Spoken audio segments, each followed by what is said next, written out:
the contract can be discharged on the following, that is by operation of law. The fire occurred and the total wheat got destroyed. In that case, the contract can be discharged or it has been discharged. Anticipatory breach of contract means it occurs when the party declares his intention so that he can proceed against the party who is under fault or who is at fault.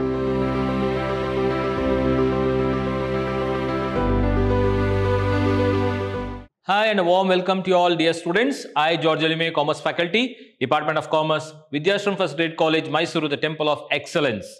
Dear students, in today's class, I am going to take up session 4 for Unit 3 of Business Laws. In today's class, let me explain to you about the discharge of a contract and the various other topics. Now, under discharge of contract, in the last class I was explaining to you the first and second discharge of contract, the points. In today's class, I'll explain to the third point, that is discharge by operation of law. So, we'll continue with the third point today in this session, that is discharge by operation of law. So, in the students, I was telling you in the last class regarding the discharge of a contract. So, under discharge of contract, I explained to you the first 2 points. Now, it is the third point where it says discharge of operation by law. So, a contract may be discharged by operation of law in the following cases. So, in the following cases, the contract can be discharged on the following, that is by operation of law. Now, first one is by death of a promisor. If the promisor has died, then automatically you can discharge the contract. So, that is according to law. A contract involving the personal skill or ability. So, the contract which has been involving the personal skills as well as or the ability of a promisor is discharged on the death of a promisor. So, when the personal skill or the ability of the promisor is being discharged, then automatically on the death of the promisor, you can discharge this particular contract. Second is by insolvency. It means, it says when the person is declared insolvent. What is insolvent? Where he is not able to clear his debt or he becomes bankruptcy or we say is a pauper. So, when the person is declared insolvent by the court of law or by law, he has been discharged from his liabilities. That is up to the date of his insolvency. So, up to the date of his insolvency, he will be declared as where he can discharge from the contract. Then third is by unauthorized material alteration. Now, under this case, it says if any party makes any material alteration. So, if any of the parties in the contract, if they make any alteration to the materials in the terms and conditions of the contract without the approval of the other party. Now, for example, A and B are there. These are the two parties and A is without the knowledge of B, if he is changing or altering that particular terms and conditions which has been agreed upon between these two parties. In that case, the contract comes to an end. In that case, the contract comes to an end. So, if any party makes any material alteration without the knowledge of the other party, then or without the approval or consent of the other party, then the contract comes to an end. So, this is about by unauthorized material alteration. Then the fourth one is by the identify of promisor and promisee. It says when the promisor becomes the promisee, when the A becomes B, that is a promisee, the other parties are discharged. So, there the other parties will come to an end or the other parties' contracts or they will come to an end with the contract. Now, example, A draws a bill receivable on Y. So, A is drawing a bill on Y which is to be received and he accepts the same and Y accepts the same bill where he had to pay. Now, X endorses the bill in favor of Z. Now, what this person X does, he is transferring or is endorsing that bill which is on Y to another person Z, okay, Z, who is in turn endorses in favor of Y. So, here this person will be endorsing on favor of Y and he is accepting that he is going to pay that bill amount. Now, here Y is both the promisor and the promisee. So, in this case what happens? Y becomes the promisor as well as the promisee and hence the other parties are discharged. So, here X and Z becomes discharged. Next is discharge by impossibility of performance, the fourth one. It means when the contract will be discharged by impossibility of performance, means where the performance is not able to be, actually where it is not impossible, where it is impossible to perform that particular contract. So the effect of impossibility of the performance of a contract may be discussed like under two different heads. So here first one is the effects of initial impossibility. Now under this particular case it says initial impossibility means what? The impossibility existing at the time of making a contract. So at the time of making a contract, if there is an impossibility in making that particular contract, then it is called as initial impossibility, where it comes to an end. Then second is effects of supervening impossibility. Now under this case it says supervening impossibility means what? It is the impossibility which does not exist at the time of making the contract. So at the time of making the contract, the impossibility is not there. Impossibility of performance is not there, but which arises subsequently after the formation of a contract. But this particular impossibility will come, that is supervening impossibility will occur only after the formation of a contract. So, and if it is not possible to do that, then it can be discharged. So I will tell you that. So this discharge of impossibility of performance, where it says the impossibility of performance of a contract will be discussed under two heads. That is, one is the effect of initial impossibility, second is effect of supervening impossibility. Under effect of initial impossibility, it says where it is existing at the time of entering into a contract. And second is the effect of supervening impossibility, where the time of entering a contract, this impossibility will not be there, but it occurs at the latest stage after the formation of a contract, and due to that the contract becomes, or we can discharge that particular contract. Now here students, we can see some of the cases when a contract is discharged. The contract is discharged, that is on the grounds of supervening impossibility. This is important. So on the grounds of supervening impossibility. So under this it says a contract is discharged by supervening impossibility in the following cases. First is, we will take up A, destruction of subject matter.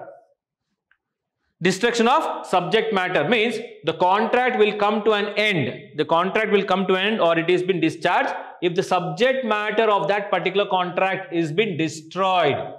If the subject matter of the particular contract, if it is been destroyed, then the contract will be discharged.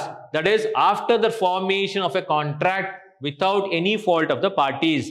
So without any fault of the parties, after the contract is being made, and if there is the subject matter of that particular contract is destroyed, then it can be discharged. The contract can be discharged. You can see the example. X is a person, is agreeing to sell a crop called wheat. So X is ready to sell wheat, right? And the entire crop was destroyed by fire. Now this wheat was destroyed by fire. Though the fault of the party, that is, though the fault of the party, the contract was discharged. It is not the fault of the party X, but it is due to natural calamities, or we say it is by accident. It is by accident. The fire occurred and the total wheat got destroyed. In that case, the contract can be discharged, or it has been discharged. Second is, that is on the grounds of supervening impossibility, where it says B, death or personal incapacity. Now under this case, the contract will be discharged. The contract will be discharged or comes to an end on the death or the incapacity.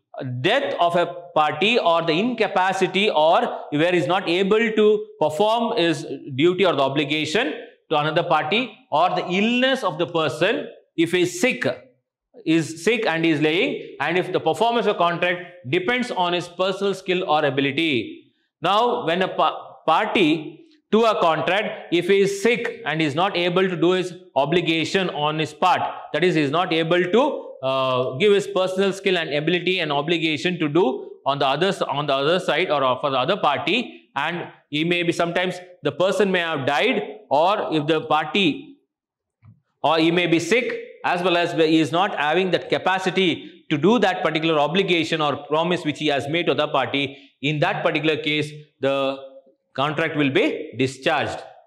Then example you can see, X is agreeing to sing on a specified date. So X is a person, he is ready to sing, okay, sing a song on one particular date.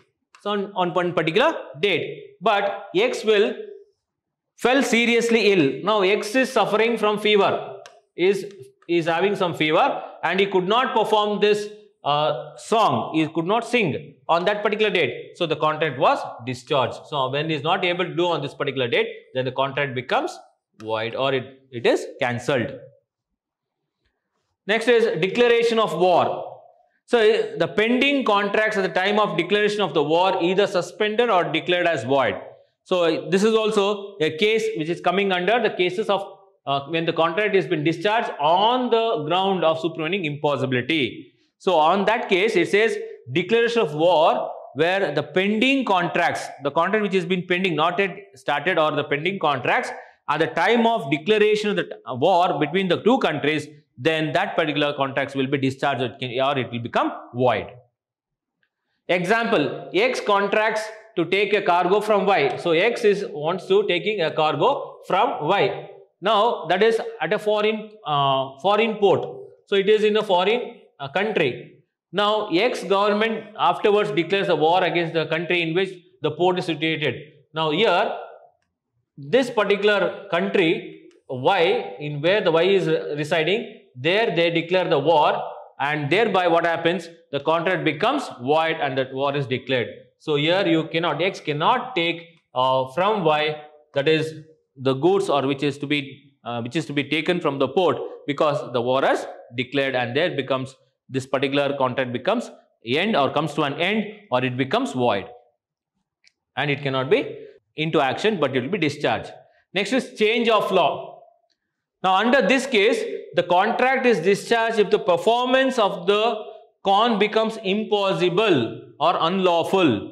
So under this case, that is change of law, it says the contract will come to an end, or it will be discharged if the performance of the con becomes impossible. That means if that particular party performance is not able to do his obligation, then it is impossible, or it is unlawful, or it becomes unlawful due to changes in the law after the formation of a contract. So once the formation of a contract is done, and after that, if there is any changes in the law, and if any of the party is not be able to perform his obligation on his part due to the changes in the law or changes in the policy, then automatically the contract will be discharged.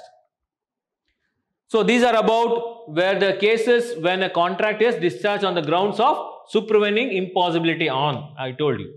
Now coming to next one, this is also this on the same type, on the grounds of supervening impossibility. Example, X, this is the example for this, that is change of law. X agreed to sell his land to Y. So X is agreeing to sell his land to Y. Okay. Now, after the formation of a contract, what happens? The government issues a notice. The government will be issuing a notice or notification and acquire the land. So the land is been acquired by whom? The government, and the contract becomes discharged. So the contract between this both will be discharged because of the government is intervening and they are taking the land or acquiring the land. Next is non-existence or non-occurrence of a particular state of things necessary for performance. So non-existence or non-occurrence of a particular state of things which is necessary for performance. Now under this case, students, it says the contract will be discharged, or it is coming to an end, or it will come to an end if that particular state of thing, which forms the basis for a contract ceases to exist or occurs. So here the contract will be discharged, or it will come to an end because that particular state of thing which is very much important and necessary, and it is a basic aspect for making a contract. If it is not there, if it is existing to exist or to occur, so if it is there, then or ceases to exist or ceases to occur, then that particular contract will be discharged. We'll see an example. X and Y contract to marry each other. So X and Y, they are ready to marry each other. Now, before the time fixed of marriage, X goes mad. So this person, X, who wants to marry Y, this person becomes mad before marrying Y. Before marrying Y. Now, X goes mad and the contract becomes void. Then what happens? Will any girl or will any boy will marry the person who is mad? No. So naturally, this contract will come to an end, or it is discharged, and it is a void contract.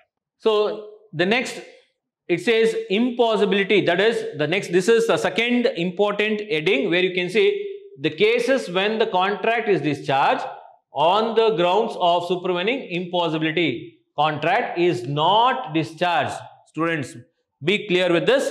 These are the cases when the contract will come to an end, where contract is not discharged. Here, the contract will not come to an end, is not discharged on the grounds of supervening impossibility. So these are the cases where the contract will not be discharged on the grounds of supervening impossibility. Let us see what is it. Impossibility of a performance is a rule. Impossibility of a performance is what? It is a rule which is not an excuse for performance. It is not an excuse for any kind of performance or the obligation. It means that when the person has promised to do something, when A has promised to B that he will do something, he must perform his promise. He should perform his promise, or he should do that particular act or the deed until the performance becomes absolutely impossible. So A has to try to do or fulfill that particular promise to B until it becomes impossible. Until it becomes impossible. So a contract is discharged by the supervening impossibility in the following cases. So here the contract is discharged by supervening impossibility in the following cases. So it says first one, difficulty of performance. Now under this case it says, as I told you, the heading is cases when the contract is not discharged, is been not discharged on the ground of supervening impossibility. So here this is important, not discharged. So under this case we have the first one, difficulty of performance. What do you mean by this difficulty? When a person or a party to the contract, if is not able to perform that particular obligation or to fulfill that particular promise, so then we call it as the difficulty of performance. So a contract is not discharged here. So a contract is not discharged simply on the ground that the performance has not become more difficult. So it says a contract is not discharged because simply on the ground that its performance has become more difficult. So to do that particular act or promise, it has become more difficult, it becomes more expensive or becomes less profitable than what is agreed at the time of its formation. So at the time of its formation, right, now if that particular contract, it becomes more expensive or it becomes more difficult to perform that particular promise or obligation, or it becomes a less profitable one, then this particular contract will not be discharged. Example, X agreed to supply coal with a specified time. So X is a person, he is agreeing to what? To supply the coal to Y. Now at a specified time. So time limit is given here. He failed to supply because of government restrictions. Now this person is not able to supply coal because of government restrictions. And due to that, what happens on the transport of coal from collieries? Because the government, they had already put a restriction for transferring or movement of coal from the collieries. So this person X was not able to do it. It was on his part, he was not able to fulfill his promise or the the contract. So here X will be discharged because, so here X will be discharged from the contract because the coal was available in the open market from where the X could have obtained it.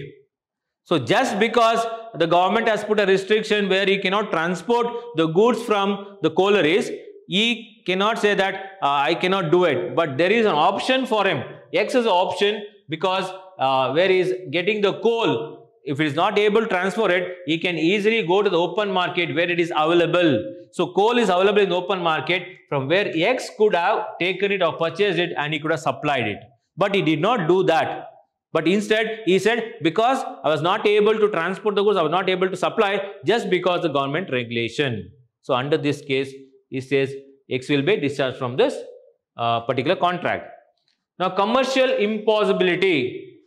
Now, the second important aspect of the case, under this case where it is not discharged, it says the contract is not discharged simply. Simply no contract will be coming to an end or it will be discharged on the ground of commercial impossibility. Now, what is this? It says when the contract becomes commercial unviable or it becomes unprofitable. So, when a contract becomes unprofitable or it becomes unviable, then this particular contract, it is not been discharged just because it is on the ground of commercial impossibility. We can see an example. X is a manufacturer, right, of furniture, and he is agreed to supply certain furniture to Y, right, at an agreed rate. So, at an agreed rate. Now, here what happens? Afterwards, later on, there was a sharp increase in the rate of timber. So, later, at a later stage, timber cost was more and the rates of wages also becomes more. And due to that, since there was no longer profitable, because there is no profit on transferring or to sell this particular furniture to Y, X what he did, at an agreed rate, X did not supply. So, X, he did not supply this furniture to Y because the cost of that particular timber was more and wages also was more, right? It is more expensive. Due to that, X did not supply the furniture to Y because it was not profitable on his part. So, X he did not supply, X will not be discharged on the ground of commercial impossibility. So, here he cannot be discharged on the grounds that because of commercial impossibility is not able to perform that particular what you call the duty. The same way here also in the first case I told you that X cannot be discharged. I told you he will be discharged, but it is not discharged because the coal was not available. When the coal was available in the market, open market, where he could get it from it and you can supply it. Now, third one is default of the third party. Due to the default of the third party, you cannot just simply discharge the contract because saying that it is the default or the mistake of the third party. So, a contract will not come to an end or it will not be discharged if it could not be performed because of the default of the third party. Just because of the fault or the default of the third party, you cannot end that particular contract or discharge that particular contract on whose work the promisor relied. Just because the promisor, he relied on that particular third party and that third party was not able to do its performance or obligation. So, in that case, the contract will not come to an end or it cannot be discharged. We can see an example, X enters in contract with Y. So, X, he enters with a contract with Y, okay. So, this is a contract with both of them are in a contract for sale of goods to be manufactured by Z. So, they enter into contract, both of them X and Y, they enter into contract that is for selling the goods which is been manufactured by whom? By Z. So, Z is a manufacturer. So, here in this case, Z is a manufacturer. So, he will be manufacturing the goods and these goods will be sold by X and Y. This is the contract between X and Y, right? Manufacture of those goods. Now, Z did not manufacture those goods. Now, this person Z, the manufacturer, he did not manufacture any goods. Now, in that case, X will not be discharged and B will liable for the Y damages. So, in this case, what happens? X will not be discharged because X will not be coming out of that particular contract or he will not be relieved from the contract or he cannot be discharging that particular contract, but instead he has to be making a will and he is having responsibility that he has to compensate for the damages for Y in this particular case. The next case related to this particular case, that is on not discharge, the case of the contract is not discharged, that is on strike, lockouts and civil disturbance. Now, a contract will not come to an end or it will not be discharged on the grounds of if there is a strikes, if there are lockouts, or if there is a civil disturbance, unless otherwise agreed by the parties to the contract. If the parties to the contract, if they agree and if they come to a consensus or to the consent that yes, we will discharge this particular contract because we are not able to perform on the basis of strike, because of strike or because of lockouts or civil administration, then it can come to an end. Otherwise, the contract will not come to an end if there is strike or if there is lockout or if there is any kind of civil disturbance. Now, X is agreeing to supply Y certain goods. Here also we will take an example. X and Y, there are two parties. X is agreeing to supply some goods to Y, right? And that is imported from Algeria. Now, this goods which is being supplied, it is being imported from Algeria country. Okay. Now, what happens? The goods could not be imported due to riots in that country. Now, there is the civil riots which is taking place in Algeria. Because of that, he was not able to import the goods from Algeria. And it was held that there was no excuse for the non-performance of the contract.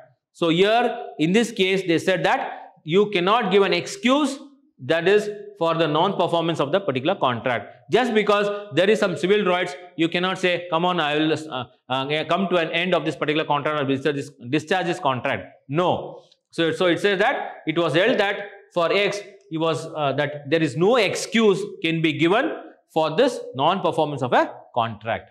So in that case, the contract will not be discharged. Next is partial impossibility. Same, under the same case where the contract is not being discharged, it says partial impossibility. A contract is not discharged, it will not come to an end, right? Simply because on the ground of impossibility of some of the object of the contract. Just because some of the object related to that particular contract, where on the ground of impossibility, where he is not able to do it, right? And contract discharged by the lapse of time. It says just because a contract is not able, that is on the ground of impossibility, that is due to some of the objects of the contract, you cannot say that that particular contract can be discharged. Okay. The next fifth one is discharged by lapse of time. A contract will be discharged. Here under this it says a contract will be discharged if it is not been performed.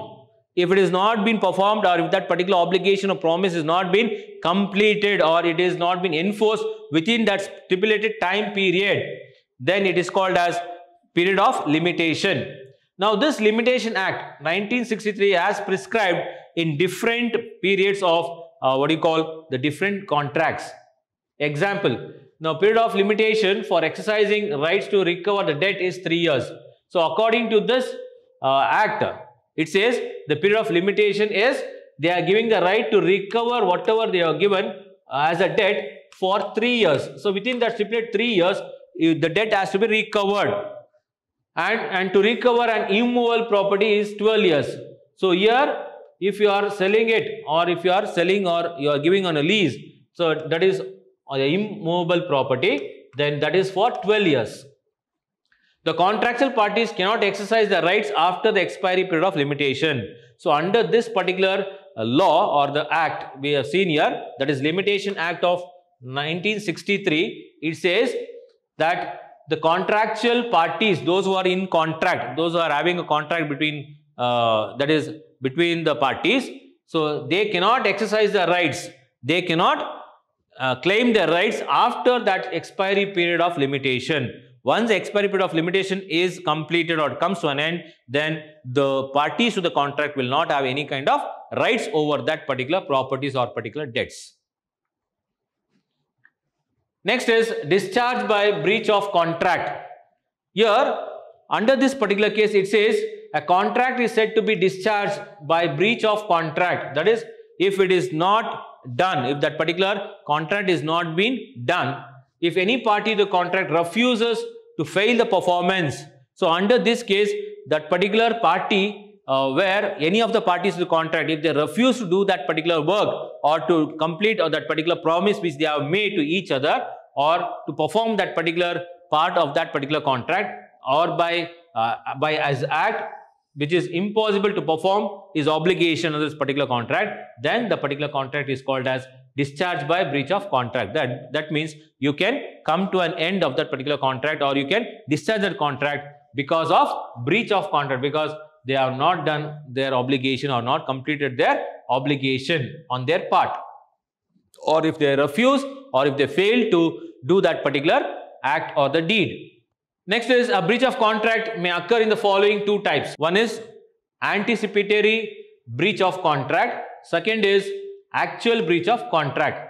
Now let us see what is this anticipatory breach of contract. Anticipatory breach of contract means it occurs when the party declares his intention. Anticipating, we say. What is anticipating? It says you are just waiting. You are just waiting for an action, right? An anticipatory breach of contract occurs when the party declares his intention of not performing the contract before the performance is due. Before that performance could be done, one of the party in the contract, he will be saying that he will declare that his intention that I am not going to do this particular act or a deed or a performance.